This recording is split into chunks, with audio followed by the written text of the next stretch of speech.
Good morning students. +2 സാമ്പത്തിക ശാസ്ത്ര online ക്ലാസ്സിലേക്ക് എല്ലാ വിദ്യാർത്ഥികളെയും ഒരിക്കൽ കൂടി സ്വാഗതം ചെയ്യുന്നു. We are discussing the second chapter of macroeconomics, national income accounting. സ്ഥൂല സാമ്പത്തിക ശാസ്ത്രത്തിലെ രണ്ടാമത്തെ അധ്യായമായ ദേശീയ വരുമാനം കണക്കാക്കൽ എന്ന പാഠഭാഗമാണ് നമ്മൾ ചർച്ച ചെയ്യുന്നത്. ഇന്നത്തെ ക്ലാസ്സിൽ നമ്മൾ വളരെ പ്രധാനപ്പെട്ട രണ്ട് ആശയങ്ങളെക്കുറിച്ചാണ് മനസ്സിലാക്കുന്നത്. സ്റ്റോക്സ് ആൻഡ് ഫ്ലോസ്, ശേഖരവും പ്രവാഹവും. ആദ്യം എന്താണ് സ്റ്റോക്സ്, ശേഖരം എന്ന് മനസ്സിലാക്കാം. Stokes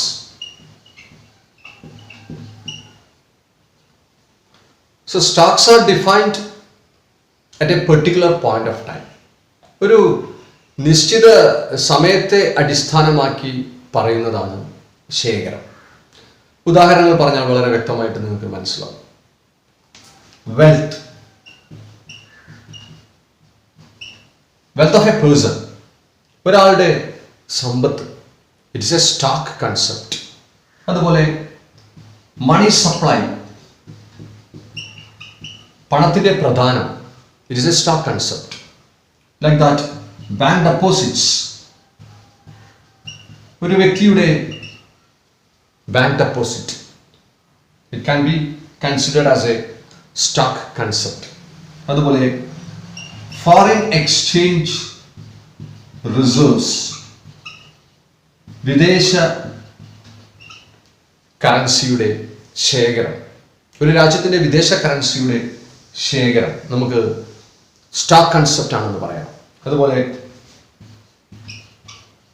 food grain stock with FCI, food corporation of ഇന്ത്യയുടെ ഗോഡൌണിലുള്ള ഭക്ഷ്യധാന്യങ്ങളുടെ സ്റ്റോക്ക്, അത് ഒരു ശേഖരമാണ്. These are the examples of Stokes concepts. നമുക്ക് എന്തുകൊണ്ടാണ് ഇവയെ സ്റ്റോക്ക് കൺസെപ്റ്റ് ആണെന്ന് പറയുന്നത്? All these are expressed at A particular point of time. ഇതെല്ലാം ഒരു നിശ്ചിത സമയത്ത് അടിസ്ഥാനമാക്കി പറയുന്നവയാണ്. ഉദാഹരണത്തിന് വെൽത്ത്, ഒരാളുടെ സമ്പാദ്യം അഥവാ സമ്പത്ത് നമുക്കൊന്ന് പറഞ്ഞു നോക്കാം. The wealth of Mohan is rupees 5 lakhs as on January 1, 2020. ജനുവരി 1, 2020. This a particular point of time, ഒരു നിശ്ചിത സമയമാണ്. ആ നിശ്ചിത സമയത്തെ അടിസ്ഥാനമാക്കിയാണ് നമ്മൾ മോഹന്റെ സമ്പാദ്യം പറയുന്നത്. The wealth of a Mohan is rupees 5 lakhs as on January 1, 2020. ജനുവരി 1, 2020 മോഹന്റെ സമ്പത്ത് 5 ലക്ഷം രൂപയാണ്. So wealth is expressed at a particular point of time. അതുകൊണ്ടാണ് അതിനെ എന്ത് പറയുന്നത്? സ്റ്റോക്ക് ആണെന്ന് പറയുന്നത്. Like that money supply of a nation, ഒരു രാജ്യത്തിന്റെ പണത്തിന്റെ പ്രധാനവും നമുക്ക് ഒരു പെർട്ടിക്കുലർ പോയിന്റ് ഓഫ് ടൈമിൽ നമുക്ക് പറയാൻ സാധിക്കും. Bank deposit of a person, ഒരാളുടെ ബാങ്ക് ഡെപ്പോസിറ്റ് എത്രയാണെന്ന് ഒരു നിശ്ചിത സമയത്തെ അടിസ്ഥാനമാക്കി പറയാൻ സാധിക്കും. സോ അങ്ങനെ ഒരു പെർട്ടിക്കുലർ പോയിന്റ് ഓഫ് ടൈം അടിസ്ഥാനമാക്കി പറയുന്നതാണ് യഥാർത്ഥത്തിൽ ശേഖരം എന്ന് പറയുന്നത്, stock concept. So we can say stocks are defined at a particular point of time. Examples of stocks: wealth of a person, money supply, bank deposits, foreign exchange reserves, ഒരു രാജ്യത്തിന്റെ വിദേശ കറൻസിയുടെ ശേഖരം. അതുപോലെ തന്നെ ഫുഡ് ഗ്രെയിൻ സ്റ്റോക്സ് വിത്ത് FCI, രാജ്യത്തിന്റെ ഗോഡൌണിൽ, FCIയുടെ ഗോഡൌണിലുള്ള ഭക്ഷ്യധാന്യങ്ങളുടെ ശേഖരം. നോക്കൂ, 2000 tons of rice as on January 1, 2020.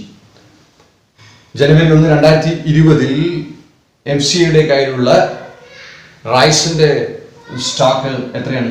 2000 tons of rice. അപ്പോൾ അവിടെ ഒരു പെർട്ടിക്കുലർ പോയിന്റ് ഓഫ് ടൈമിലാണ് നമുക്ക് ഇത് പറയാൻ സാധിക്കുന്നത്. അപ്പോൾ അങ്ങനെ ഒരു നിശ്ചിത സമയത്ത്, കൃത്യമായ ഒരു നിശ്ചിത സമയത്ത് പറയാൻ സാധിക്കുന്നവയാണ് നമ്മൾ എന്ത് പറയുന്നത്, സ്റ്റോക്സ്. അപ്പോൾ സ്റ്റോക്സിന്റെ കൺസെപ്റ്റ് കൃത്യമായിട്ട് മനസ്സിലായി എന്ന് വിചാരിക്കുന്നു. Now we are going to discuss another important concept is flows. എന്താണ് പ്രവാഹം? ഫ്ലോസ്.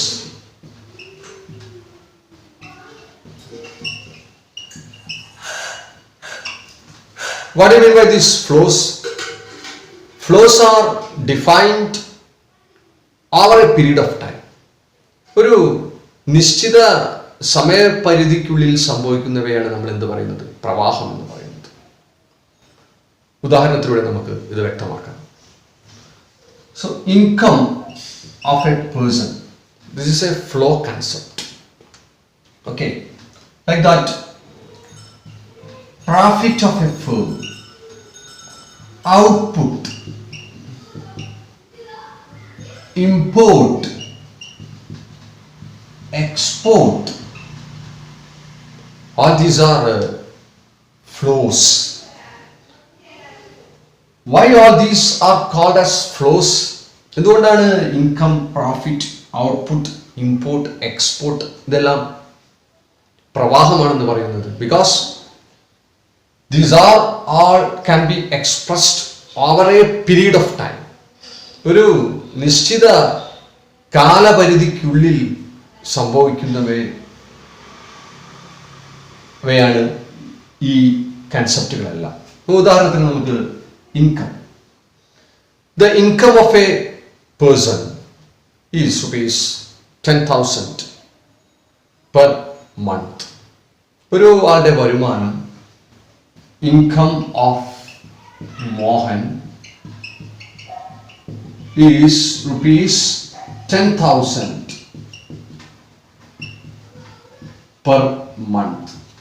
ഒരു മാസത്തിലെ മോഹന്റെ വരുമാനം 10,000 രൂപയാണ്. സോ ഇവിടെ this is expressed over a period of time. ഒരു നിശ്ചിത കാലപരിധിക്കുള്ളിൽ അടിസ്ഥാനമാക്കിയിട്ടാണ് വരുമാനത്തെ നമ്മൾ പറയുന്നത്.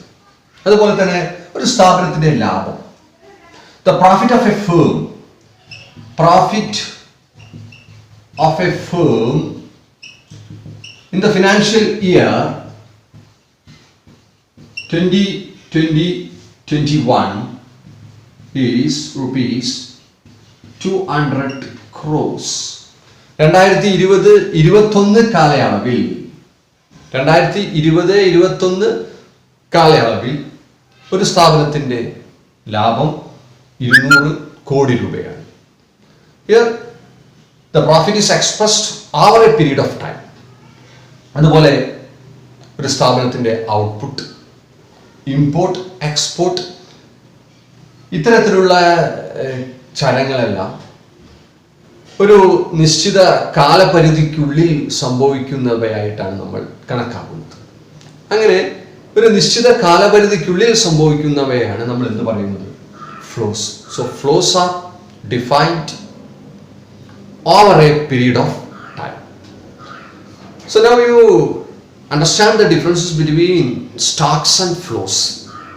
ഞാൻ കൺക്ലൂഡ് ചെയ്യുന്നതിന് മുമ്പ് ഒരിക്കൽ കൂടി പറയുന്നു, stocks are defined at a particular point of time.